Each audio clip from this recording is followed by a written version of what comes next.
बिस्मिल्लाहिर्रहमानिर्रहीम, अस्सलाम वालेकुम। प्रोग्राम खिलाफ राय के साथ मैं हूं इफ्तिखार काज़मी। कहने वाले ये कहते हैं, अगर चेयरमैन सेनेट के इंतखाब में बैरूनी मुदाखलत ना हुई, किसी खुफिया हाथ ने काम ना दिखाया, तो फिर यूसुफ रज़ा गिलानी को जीतने से कोई नहीं रोक सकता।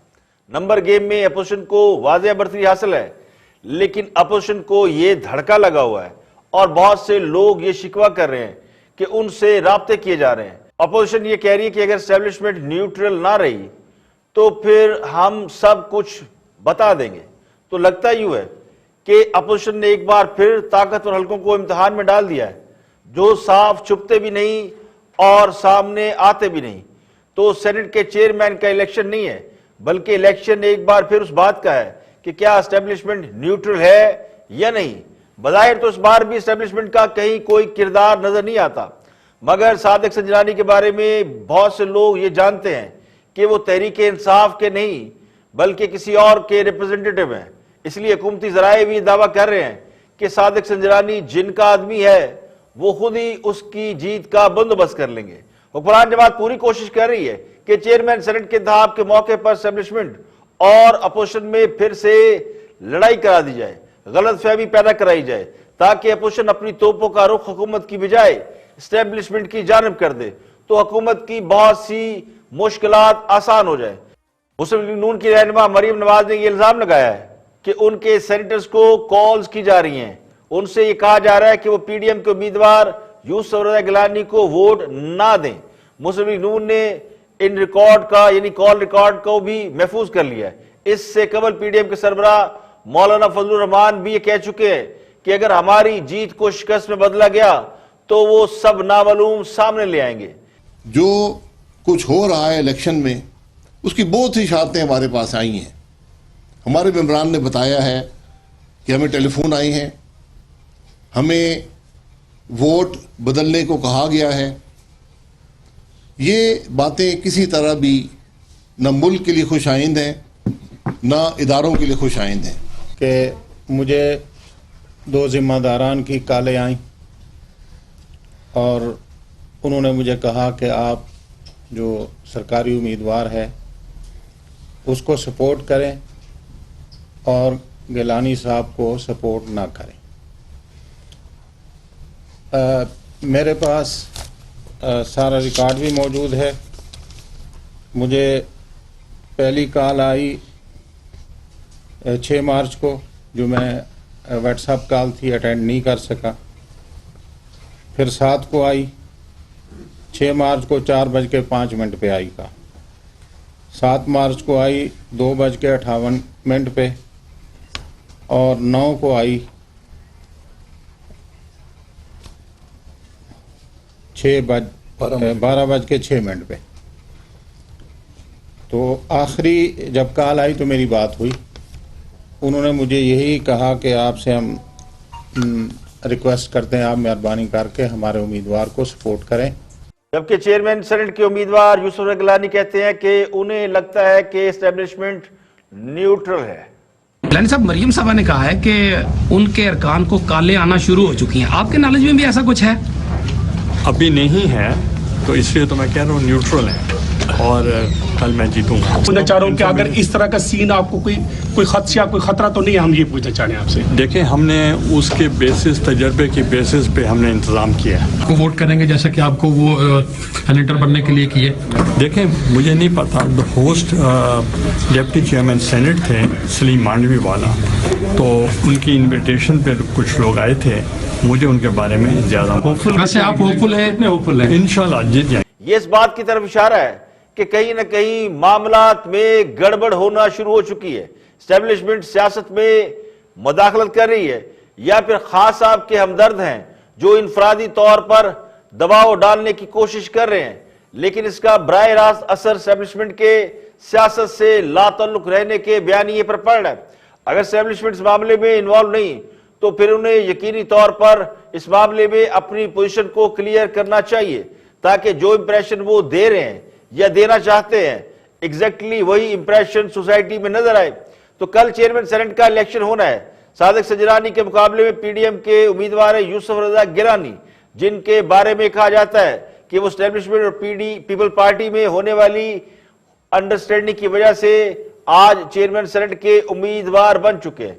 तो एस्टेब्लिशमेंट चेयरमैन सेनेट का ओहदा पीपल्स पार्टी को देकर अपनी साबका पिछली गलती का मुदावा करना चाहती है, लेकिन उसके साथ साथ एस्टेब्लिशमेंट ये भी नहीं चाहती कि पीपल्स पार्टी और मुस्लिम लीग नून दोबारा इख्तिदार पर मुकम्मल तौर पर काबिज हो जाए। तो मसला हार और जीत का नहीं है, मसला अपोजिशन जमातों के उस इत्मीनान का है जो ये चाहती है कि अगर एस्टेब्लिशमेंट उनके साथ नहीं खड़ी तो फिर खान साहब का भी साथ न दे, सियासतदानों को सियासी तौर पर आपस में मुकाबला करने दे और हुकूमत को बैसाखियां फराहम ना की जाए। तो इसी यकीन पर अपोजिशन बार बार मुकाबले का रिस्क ले रही है। पहले सेनेट में मुकाबला किया, बाई इलेक्शन में मुकाबला किया और अब चेयरमैन सेनेट के इलेक्शन में भी मुकाबला हो रहा है। अब सूरत हाल ये है, अगर यूसुफ रज़ा गिलानी चेयरमैन सेनेट का इलेक्शन जीत जाते हैं तो अपोजिशन को यह मानना पड़ेगा कि ताकतवर हल्के न्यूट्रल हो चुके हैं। लेकिन अगर यूसुफ रज़ा गिलानी किसी वजह से हार जाते हैं तो फिर अपोजिशन ये समझेगी, बल्कि यकीन करने पर मजबूर होगी कि ताकतवर हल्के न्यूट्रल नहीं है और वो अपनी तोपों का रुख फिर से एस्टेब्लिशमेंट की तरफ कर सकती हैं। तो कोई इस बात को तस्लीम करे या ना करे, मगर इस वक्त हुकूमत का नहीं एस्टेब्लिशमेंट का इम्तिहान है, जो ये ऐलान करके फंस गए हैं कि सियासी मामलात में उन्हें कोई दिलचस्पी नहीं और वो सियासी मामलात में किसी किस्म की मुदाखलत न कर रहे हैं न करेंगे। इस बयान के बाद से अपोजिशन ने अपनी स्ट्रेटेजी तब्दील करते हुए हुकूमत से 1-to-1 मैच डाल रखा है। बाई इलेक्शन में हुकूमत को जिस तरह शिकस्त हुई उसने साबित कर दिया है कि इन तिलों में अब तेल नहीं रहा। हाँ साहब ने एक स्ट्रेटेजी के तहत एतमाद का वोट ले लिया, लेकिन ये बात सबसे ज्यादा उन्हें ही पता है कि उनको वो एतमाद हासिल नहीं रहा जो पहले था। तो खान साहब ने एक हिकमत अमली के तहत एतमाद का वोट तो ले लिया है, लेकिन ये बात सबसे ज्यादा उन्हें मालूम है कि उनको वो एतमाद हासिल नहीं रहा जो पहले था। इसलिए खान साहब के पास वाहिद रास्ता यही है कि एस्टेब्लिशमेंट गुस्से में आए और अपोजिशन के साथ उलझ पड़े। इसलिए मेरा गुमान यह है कि हुकूमत हर कीमत पर चेयरमैन सेनेट का इलेक्शन जीतने के लिए जाएगी, और उसके लिए उन्हें कोई भी तरीका, हरबा या हथकंडा इस्तेमाल क्यों ना करना पड़े। हुकूमत की जीत अपोजिशन के लिए एक बार फिर, यानी अपोजिशन के दिल में एक बार फिर एस्टेब्लिशमेंट के हवाले से बदगुमानी पैदा कर सकती है। अगर खान साहब ये सब कुछ करने में कामयाब हो गए तो फिर कहानी तब्दील हो सकती है। दूसरे जराए ये भी कहते हैं कि हुक्मरान जमात के लोग शेख रशीद से नाराज हैं और वो ये समझते हैं कि शेख रशीद ताकतवर हल्कों को मनाने में नाकाम रहे हैं और अब विकेट के दोनों जानब खेल रहे हैं। कहने वाले ये भी कहते हैं कि एस्टेब्लिशमेंट मुकम्मल तौर पर न्यूट्रल नहीं हुई, बल्कि पैंतरा बदलकर इलेक्शन कमीशन के जरिए वोट को इज्जत दो का बयानिया अब उन्होंने अपने हक में इस्तेमाल करना शुरू कर दिया। तो दूसरे हुक्मरान जमात ने डिप्टी चेयरमैन सेनेट के लिए मिर्जा अफरीदी का इंतखाब किया है, जिनका ताल्लुक खैबर पख्तूनख्वा के उस इलाके से है जो पहले फाटा कहलाता था, जो अब खैबर पख्तूनख्वा में जब हो चुका है। तो मिर्जा अफरीदी का ताल्लुक भी मुस्लिम लीग नून से रहा है, वो मुस्लिम लीग नून के सेनेटर रह चुके हैं। तो पूछने वाले ये भी पूछते हैं कि हुक्मरान जमात को डिप्टी चेयरमैन सेनेट के लिए अपनी जमात में से कोई काबिल आदमी नहीं मिला, यानी चेयरमैन भी किसी और जमात का और डिप्टी चेयरमैन भी किसी और जमात का। वो एक मिसाल है कि कौवे अंडे खाए और दुख सहे भी फाख्ता। तो चेयरमैन और डिप्टी चेयरमैन सेनेट का इंतखाब हुकूमत के लिए खासा मुश्किल लग रहा है, क्योंकि ईवान बाला में अपोजिशन अरकान को अक्सरियत हासिल है। हुकूमत के लिए इलेक्शन जीतना उस वक्त तक मुमकिन नहीं जब तक अपोजिशन के कुछ वोट हुकूमत को ना पड़ जाएं या फिर अपोजिशन के अरकान खुफिया बैलेट के दौरान अपने वोट जाया ना कर दे। इस वक्त ईवान बाला में 99 अरकान मौजूद है, जिनमें से मुस्लिम लीग नून के खुद साख्ता जलावतनी इख्तियार करने वाले रहनुमा इसाक डार शामिल नहीं है। उन्होंने अभी तक अपनी नशिस्त का खलफ नहीं उठाया। इन 99 अरकान में से 47 का तल्लुक हुक्मरान इत्तेहाद से, जबकि 52 का अपोजिशन से है। अगर जमात इस्लामी के वाहद सेनेटर गुज़श्ता हफ्ते कौमी असम्बली में इंतखाब की तरह वोट डाले नहीं आए तो भी अपोजिशन के पास 4 वोटों की बर्तरी हासिल होगी। लेकिन बिलाल भुट्टो ने जमात इस्लामी के सरबराह सिराजुल हक से मुलाकात करके उनसे यूसुफ रज़ा गिलानी के हक में वोट डालने की दरख्वास्त की है।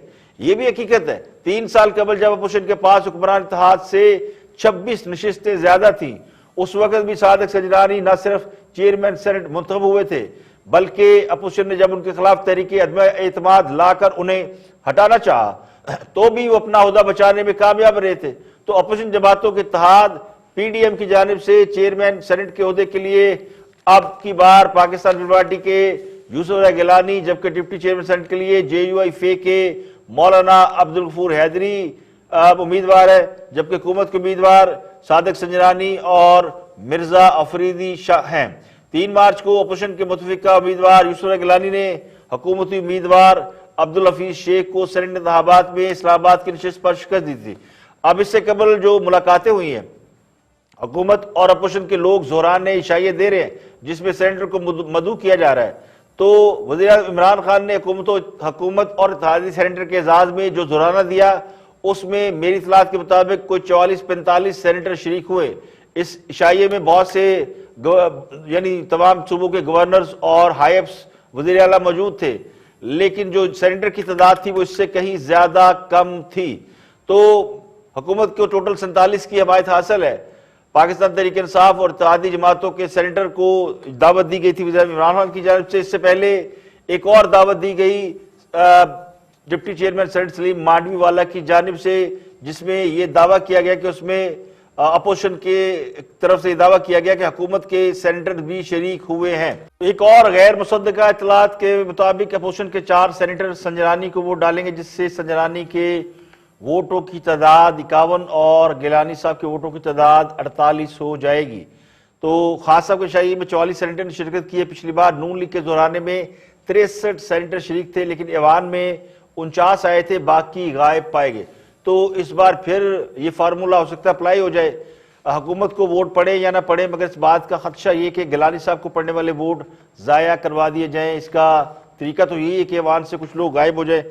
तो इसी वजह से हुकूमत और अपोजिशन का जो मैच है, इसमें अपोजिशन एक बार फिर खदशा जाहिर कर रही है और ये इंफॉर्मेशन भी दे रही है कि उनसे कहा जा रहा है कि PDM के उम्मीदवार को वोट ना डालें। और लाहौर हाई कोर्ट के चीफ जस्टिस कासिम खान ने रिमार्क्स दिए कि हफीज शेख ने हारने के बाद अवामी ओहदा नहीं छोड़ा, तो क्या ये जमहूरियत है? वज़ीर के मावनीन ख़ुसूसी की तकर्रियों के खिलाफ केस की समाअत हुई। Chief justice high court Qasim Khan ने वफाकी वज़ीर ख़ज़ाना अब्दुल हफीज शेख के पाकिस्तान में एहसासों से मुतल्लिक़ रिकॉर्ड मांगा। चीफ जस्टिस कासिम खान ने रिमार्क्स दिए कि जमहूरियत का लफ्ज़ लिख देने से मुल्क में जमहूरियत नहीं आ जाती, बड़ी बड़ी बातें करने से मुल्क जमहूरी नहीं हो जाता। अब्दुल हफीज शेख ने हारने के बाद अवामी ओहदा नहीं छोड़ा, क्या उन्हें शिकस्त के बाद किसी अवामी ओहदे पर रहना चाहिए? ये बताएं उन्होंने कितना इनकम टैक्स दिया है? जस्टिस कासिम खान ने कहा, क्या अब्दुल हफीज शेख की पाकिस्तान में कोई जायदाद है? लगता यूं है कि काम खत्म होने पर अब्दुल हफीज शेख बैग उठाकर रवाना हो जाएंगे। तो जमहूरी मुल्कों में लोग हारने के बाद खुद ही मुस्तैफी हो जाते हैं। क्या अब्दुल हफीज शेख के अलावा 22 करोड़ अवाम में से कोई और शख्स हुकूमत को नहीं मिला?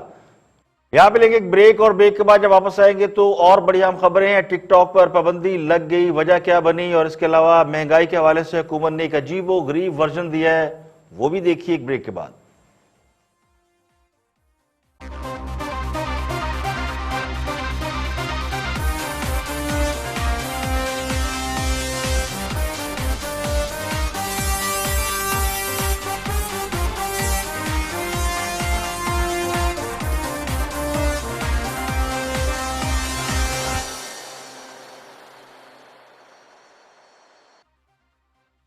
Welcome back. आप देख रहे हैं प्रोग्राम इख्तिलाफ राय और मैं इफ्तिखार काज़मी। आगे बढ़ते हैं, महंगाई की बात करते हैं। मुल्क में इस वक्त महंगाई का आलम है और अशिया खुर्दनोश की कीमतें आसमान से बातें करी। इसके अलावा और भी अशिया ज़रूरिया और ज़िंदगी की जो ज़रूरियात हैं उनमें काफ़ी एक्सपेंसिव हो गई हैं।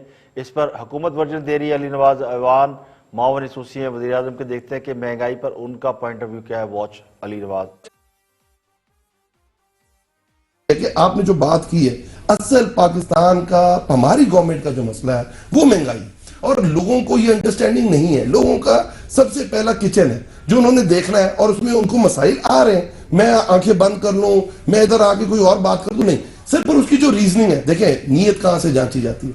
अभी एक LNG पे अभी रिसेंटली एक हमने डील किया है कतर के साथ। वो डील पहले आपको पता है नून लीग की गवर्नमेंट ने की 13.27 सेंट के ऊपर, ठीक है, और इस $13.27 के ऊपर, और हमने वही डील उसी तरह उसी कतर से हमने 10.7 के ऊपर की है। देखिए हम जहां बेहतरी चाहते हैं कर रहे हैं। ये एग्रीमेंट्स आईपीपीस जो एग्रीमेंट्स करके गए हुए नंदीपुर चीनी कमीशन की रिपोर्ट किधर गई?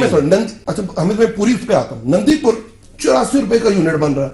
कायदे आजम सोलर कहते थे 100 मेगावाट देगा, 11 मेगावाट नहीं दे रहा। अच्छा 2.5 साल गुजर गए हैं, ये बताएं, छोटा सा सवाल है, छोटा जो अगले 6 महीने में कोई आवाम को रिलीफ मिलेगी? हम पूरी कोशिश कर रहे हैं। देखें कोविड की वजह से पूरे इंटरनेशनल कहने वाले कहते हैं कि अगर खान साहब ने महंगाई कम कर दी तो फिर खान साहब के जो प्राइम मंसूबे हैं, लंगर खाने, पनाहगाहें, वो कैसे चलेंगी? 2.5 साल में पनाहगाहें और बड़ी मुश्किल से लंगर खाने बनाए हैं। अगले 2.5 सालों में इंशाअल्लाह इन पनाहगाहों और लंगर खानों को इस्तेमाल करने वाले लोगों की तादाद बढ़ाई जाएगी ताकि ये लंगर खाने और पनाहगाहें चल सके। तो इसका आसान तरीका महंगाई है। जैसे जैसे महंगाई बढ़ेगी वैसे वैसे लंगर खानों और पनाहगाहों की रौनक बढ़ेगी। इसी से तो खान साहब के मंसूबे कामयाब होंगे। तो लैपटॉप से लेकर लंगर खानों तक तब्दीली का सफर अल्हम्दुलिल्लाह जारी और सारी है, और तरक्की का विजन यही है कि कशकोल से शुरू होकर लंगर खानों तक तो आप पहुंचे हैं। ये महंगाई, ग्रोथ रेट, जीडीपी वगैरह ये तो हुकूमत के मसाइल है ही नहीं। IMF के मुताबिक इस साल इंडिया का जीडीपी बढ़कर 10-11% हो जाएगा, जबकि हमारा 1.5% यानी 1.5% है। हिंदुस्तान में महंगाई की शरह 3.7% और हमारे यहाँ 8% से जायद। तो महंगाई आए या ना आए मगर तबाही तो आ चुकी है, और उस पर ये चले हुए कारतूस 2.5 साल बाद भी साबका हुकूमतों के रोने रो रहे हैं कि उन्होंने बिजली महंगी खरीदी, हम सस्ती खरीद रहे हैं, उन्होंने गैस महंगी खरीदी, हम सस्ती खरीद रहे हैं। और शर्म का मुकाम ये है कि कौम को साइंस और टेक्नोलॉजी और उसके बाद आर्टिफिशियल इंटेलिजेंस का लारा लगाकर इस हाल तक पहुंचा दिया है कि वो अपना कमा कर ना खा सकें, बल्कि जाएं और लंगर खानों से पेट भरे। और डटाई का आलम यह है कि जानते भी हैं महंगाई है लेकिन उसे कम नहीं करते, क्योंकि या तो काम नहीं आता या फिर ये काम करना नहीं चाहते, क्योंकि सारा खेल नीयतों का है। आगे बढ़ते हैं वजीर इत्तलात शिबली फराज, जिन्होंने कल बबांगे दौल ये कहा था कि वो सेनेट के चेयरमैन का जब इलेक्शन होगा तो बाय द बुक नहीं लड़ेंगे बल्कि बाय हुक एंड क्रुक लड़ेंगे। अब वो उस बयान से तो बैकआउट कर चुके हैं, लेकिन अब उन्होंने एक और पॉइंट ऑफ व्यू दिया है। देखते हैं कि क्या फरमाते हैं शिबली फराज। छोड़ नहीं सकते तो वो तो ये 4 लोगों ने रिश्वत नहीं ली जो आपके 4 ही तो लॉयल पीटी है, वो 16 लोग हैं बीच में। तो अगर इलेक्शन कमीशन उनका मांग लिया फिर आप उनको तो नहीं कह सकते इखलाकी जरूरत आपकी भी नहीं हो सकती इलेक्शन कमीशन की। देखिए हम कोऑपरेट करेंगे, हम बिल्कुल। देखिए ये जो अगर हम गए हैं ना आपका क्या मौक़िफ़ है? आप कब से एंकर बन गए हैं? वो कह रहे यार आपके पास इखलाकी जरूरत नहीं है जुबैर साहब, वो कह रहे आप सवाल ना करें। कौन होते हो जो मुझसे सवाल पूछते हो? तो इसका मतलब आपके पास जवाब नहीं है ना। मुझसे इसका मतलब है वज़ीर आज़म झूठ बोल रहे थे फोरम के हाउस में। अच्छा नहीं, प्राइम मिनिस्टर झूठ नहीं बोल रहे, तुमको पता है। जी जी जी देखिए जुबैर, मैं आपको एक चीज का बता दूं, उन्होंने कहा है पैसे की लेन-देन हो गया। शिबली साहब की बात देखिए आप मुझे देखिए एक सेकंड मोहम्मद जुबैर, आप नाकाम कोशिश ना करें। आप एक ऐसे डिस्क्रेडिटेड लीडरशिप की नुमाइंदगी कर रहे हैं कि आपके साथ तो बात करना भी यार, आप मेरे सवालों का जवाब क्यों नहीं देते? यार आप होते कौन है? मैं आपसे नुमाइंदगी किसके कर रहे हैं? आप नुमाइंदगी किसके कर रहे हैं? मुझे आप ये बताएं, फखर से बताएं। नवाज शरीफ साहब की नुमाइंदगी कर रहे हैं, लेकिन मोहम्मद जुबैर आप कौन होते हैं? मेरा तो आपसे सवाल है कि आपकी क्या इखलाकी जुर्रत और इखलाकी जवाज है मुझसे सवाल करने का? मैं इमरान खान का सिपाही हूं, आप नवाज शरीफ के दरबारी हैं, ठीक है ना? तो I just want to set the record straight. दूसरी बात यह है कि अगर तो हमने ये काम माजी में कर चुके हैं जो कि कोई पार्टी नहीं है, इनसे पूछे, इन्होंने बड़े इल्जामात लगाए, बड़े मामला खड़ा किया जब सेनेट चेयरमैन का इलेक्शन हुआ था लास्ट टाइम, आपको याद होगा। जी जी, उसमें क्या हुआ? इन्होंने कहा कि जी हमारे 15 लोग जो है तो इधर से उधर हो गए। अब मुझे ये बताएं कि आपने क्या एक्शन लिया, और आपसे तवक्को भी नहीं थी, क्योंकि आपका तो कल्चर, इसी कल्चर को तो आप ही ने परवान चढ़ाया है। एक तरफ तो ये फरमाते हैं कि नवाज शरीफ के टिकट पर अरकान असम्बली बिक गए, दूसरी तरफ ये कहते हैं कि नवाज शरीफ चोर है, फिर उन्हीं से खास साहब एतमाद का वोट भी ले लेते हैं। यानी चोरों से एतमाद का वोट लेकर ईमानदारी का निकाब ओढ़ने की कोशिश की जा रही है। तो खास साहब का इल्जाम ये कि उनके लोग बिक गए, उन्होंने पैसे लेकर वफादारियां तब्दील की है, जबकि मुस्लिम लीग नून ने अपने लोगों पर यह इल्जाम नहीं लगाया था कि वो बिक गए हैं। मुस्लिम लीग नून का मौकफ यह था कि उनके लोगों पर दबाव डाला गया है या उन्हें किसी तरीके से ब्लैकमेल करके सादिक संजरानी के हक में वोट डालवाए गए थे या ईवान से बाहर रखा गया था। तो इसका वो इल्जाम ताकतवर हल्कों पर लगाते हैं, हुकूमत पर नहीं। तो मजबूरी अलग चीज है, लालच या पैसा पकड़ना, रिश्वत लेना ये अलग चीज है। इसलिए मुस्लिम लीग नून ने सियासी हालात को मद्देनजर रखते हुए इसे अपने लोगों की मजबूरी समझा, जबकि खास साहब खुलकर ये कह चुके हैं कि मजबूरी थी कोई नहीं, पैसा चला है। अदालतों में जाकर अलबत्ता ये कहते हैं कि पैसा नहीं चला, मुस्लिम लीग नून का टिकट चला है। तो ये भी अरकान असम्बली की मजबूरी है कि अगर उन्हें मुस्लिम लीग नून का टिकट मिल रहा है तो वो ले लें।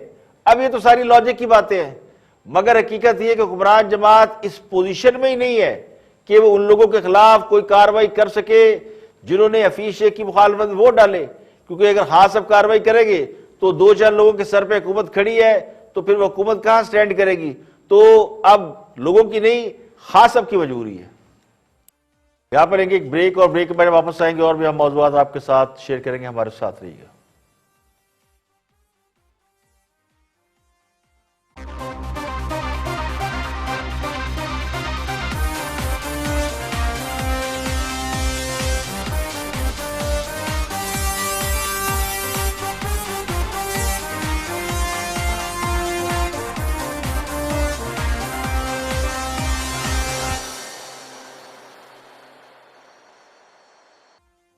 Welcome back. आप देख रहे हैं प्रोग्राम इख्तिलाफ राय में इफ्तिखार काज़ी। ब्रेक के बाद हाजिर खिदमत। आगे बढ़ते हैं। एक और हुकूमत के वज़ीर फवाद चौधरी, वज़ीर आला पंजाब के बारे में इतलात ये है कि उनको तब्दील किया जा रहा है, लेकिन हुकूमत ने इसका डिनाइल दिया है और इस पर अब वज़ीर science and technology Fawad Chaudhry से क्वेश्चन किया जा रहा है कि ये मामला क्या है, माजरा क्या है। वॉच फवाद चौधरी।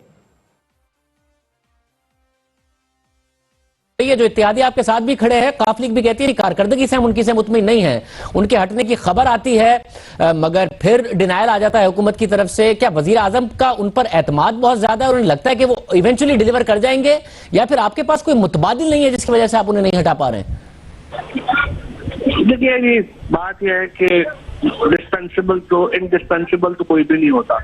और चार्ल्स डे गॉल ने कहा था कि graveyards are full of indispensable, तो रिप्लेसमेंट्स का तो कोई प्रॉब्लम नहीं होता।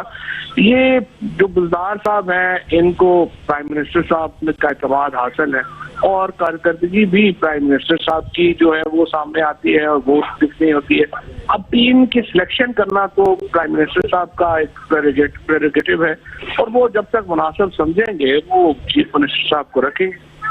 मगर आपको लगता है कि कारकर्दगी बेहतर किए बगैर जो सियासी इस्तेहकाम है, वो वोट ऑफ कॉन्फिडेंस हो, चेयरमैन सेनेट आप अपना बना लें, उससे आ सकता है? कारकर्दगी के ऊपर या आप ये कहिए कि जो परफॉर्मेंस है, ये गवर्नमेंट की पॉलिटिक्स है, जिस तरह से मैंने अर्ज किया, ये रोजाना को मैनेज करने का काम है। ये कोई एक महीने में या 15 दिन में या एक वाक्य से नहीं होता। इसके लिए एक लॉन्ग टर्म पॉलिसी की जरूरत होती है और उसमें यकीनन तौर के ऊपर मैं ये समझता हूँ कि हमारी कोताहियां भी रही हैं और ये जो अनसर्टेनिटी की जो कैफियत आई है, इसमें हमारी अपनी कोताहियां भी शामिल। देखिए, मेरी इतलात ये कि खास साहब पंजाब में वज़ीर आला को तब्दील करने पर राजी हो चुके थे। ये बात उस्मान बुज़दार को कन्वे कर दी गई थी, जिसके बाद उन्होंने लोगों से अलविदाई मुलाकातें भी कर ली, बहुत से लोगों से सॉरी भी कर लिया और राजा बशारत को मुबारकबाद भी दे दी। लेकिन बुज़दार मुकद्दर के धनी हैं, क्योंकि चौधरी परवेज़ इलाही अड़ गए हैं। चौधरी परवेज़ इलाही का मौक़िफ़ ये कि अगर उस्मान बुज़दार को हटाया गया तो फिर वज़ीर आला वो खुद बनेंगे, वज़ारत आला पर उनका हक है, वो राजा बशारत के नाम पर भी मुत्तफिक नहीं है। चौधरी परवेज़ इलाही ये समझते हैं कि अपोजिशन भी उन्हें ये ऑफर कर रही है, तो फिर हुकूमत को भी उनके पलड़े में बदल डालना चाहिए। लेकिन खास साहब की मजबूरी है कि वो परवेज़ इलाही को वज़ीर आला नहीं बनाना चाहते। उनकी पार्टी के अंदर एक मजबूत ओपिनियन ये है कि वज़ीर आला उनकी अपनी जमात से होना चाहिए। तो पार्टी के अंदर परवेज इलाही की मुखालफत बहुत ज्यादा हो रही है। तो खास सबके लिए अब ये दोहरी मुश्किल है कि अगर वो उस्मान बुज़दार को हटाते हैं और चौधरी परवेज इलाही को वज़ीर आला नहीं बनाते तो फिर नया कट्टा खुल जाएगा, और अगर राजा बिशारत को बना दिया गया तो भी मुसीबत गले पड़ जाएगी। तो इस मामले को चेयरमैन सेनेट के इलेक्शन और उसके बाद अपोजिशन के लॉन्ग मार्च के हवाले से उसके बाद छोड़ दिया गया। उस्मान बुज़दार को मजीद मोहलत मिल गई है कि वो 2-4 दिन में कोई ऐसा कारनामा कर गुजरे जिससे वो उन लोगों को मुतासर कर सके जो उनको हटाने के दर पे हैं। और टिकटॉक के फैंस और फॉलोअर के लिए एक बड़ी अहम खबर ये कि आज से मुल्क भर में टिकटॉक बंद कर दी गई है। पेशावर हाई कोर्ट ने short video sharing application TikTok को मुल्क भर में बंद करने का जो है आज हुक्म दे दिया है। Chief justice Peshawar high court Qaiser Rashid Khan ने टिकटॉक के खिलाफ दरखास्त की समाअत की डीजी टेली कम्युनिकेशन अदालत में पेश हुए। Chief justice high court Qaiser Rashid Khan ने रिमार्क्स दी कि टिकटॉक पर जो वीडियोज अपलोड होती हैं वो हमारे माशरे के लिए अनएक्सेप्टेबल है, नाकाबिले कबूल है।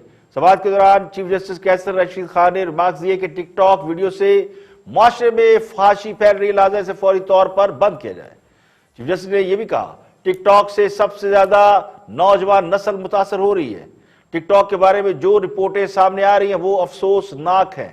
चीफ जस्टिस कैसर रशीद खान ने डीजी पीटीए से पूछा कि ये टिकटॉक कहां से ऑपरेट होती है, इसका ऑफिस कहां है और कहां से कंट्रोल होती है, जिस पर डीजी ने बताया कि टिकटॉक का हेड ऑफिस सिंगापुर में है, पाकिस्तान में इसका ऑफिस नहीं है और पाकिस्तान में जो एप्लीकेशन है इसे दुबई से कंट्रोल किया जा रहा है। इससे पहले पीटीए ने गुज़श्ता बरस 9 अक्टूबर को फाहिश मवाद ना हटाने पर टिकटॉक को मुल्क भर में बैन कर दिया था। पीटीए ने सितंबर तक टिकटॉक इंतजामिया को मुतनाज़ा और नामुनासिब मवाद को हटाने से मुतल्लिक अहकाम जारी किए थे। एक मौके पर पीटीए ने चंद ऐप्स को भी बंद कर दिया था। तो पीटीए ने जुलाई में भी टिकटॉक को नामुनासिब मवाद पर हतमी वार्निंग जारी की थी। गुज़श्ता चंद माह में पीटीए ने मुतअद्दिद बार ऐप इंतजामिया को गैर अखलाकी वीडियोस हटाने के नोटिस जारी किए थे। तो टिकटॉक को बंद करने के हवाले से लाहौर हाई कोर्ट में भी एक दरखास्त जुलाई में दायर की गई थी, जिसमें कहा गया था कि इस एप्लीकेशन के इस्तेमाल से 10 से ज्यादा लोगों की मौत वाक़या हो चुकी है। यह भी कहा गया था कि वीडियो शेयरिंग एप्लीकेशन जो है सोशल मीडिया पर रेटिंग और शोहरत के लिए पोर्नोग्राफी फैलाने का जरिया बन रही है। इसी साल के आगाज में फरवरी के महीने में गार्डन में अंकल सरिया अस्पताल के करीब यानी कराची का इलाका है अंकल सरिया, वहां मुसल्लह अफराद ने फायरिंग करके एक खातून टिकटॉक स्टार और 3 दीगर अफराद को कत्ल कर दिया था, जिसके बाद कराची की मुकामी अदालत में मुबैना कत्ल के मुकदमे में नामजद खातून को जिस्मानी रिमांड पर पुलिस के हवाले कर दिया था। इसी साल यानी चंद हफ्ते पहले एक और वाकया जब एक टिकटॉक स्टार ने ड्रामा और तगल के हीरो के साथ फ्रॉड किया। तो टिकटॉक के जितने भी मामलात हैं अदालत के सामने पेश आए, जिसके बाद अदालत ने टिकटॉक को मुल्क भर में बंद करने का हुक्म दे दिया। एक और अहम खबर यह कि तहरीक इंसाफ ने सेनेट इंतखाबात में पार्टी डिसिप्लिन की खिलाफ वर्जी करने पर रुकने सिंध असम्बली असलम अबड़ो और शहर यार शर को पार्टी से निकाल दिया। पीटीए ने दोनों के खिलाफ इलेक्शन कमीशन से रजू करने का फैसला किया है। असलम अबड़ो पीएस जैकबाबाद से और शहर यार खान शर पीएस 18 घोटकी से तहरीक इंसाफ के मेंबर सिंध असम्बली थे। दोनों को पार्टी से निकाल दिया गया है और पार्टी की बुनियादी रुकनीत खत्म कर दी गई है। ये फैसला तहरीक इंसाफ की कायमा कमेटी बराए नज़्म व नस्क गरबी सिंध ने जारी किया है, जिसमें कहा गया है कि सेनेट इंतखाबात में असलम अबड़ो और शहर यार शर ने जमायती अहकामात से रूगर्दानी की है। दोनों अरकान असम्बली को सफाई का मौका दिया गया लेकिन वो अपनी सफाई पेश ना कर सके, तो वाज़िया शवाहद की बुनियाद पर दोनों को पार्टी से निकाल दिया गया है। इलेक्शन कमीशन से रजू करके दोनों अरकान असम्बली की जो मेंबर असम्बली की रुकनीत है वो भी मनसूख कर दी जाएगी। आज के लिए इतना ही, कल फिर हाजिर होंगे मजीद खबरों तबसर तरजीहों के साथ। प्रोग्राम इख्तिलाफ राय से इफ्तिखार काज़मी को इजाजत दें। अपना बहुत बहुत ख्याल रखिएगा।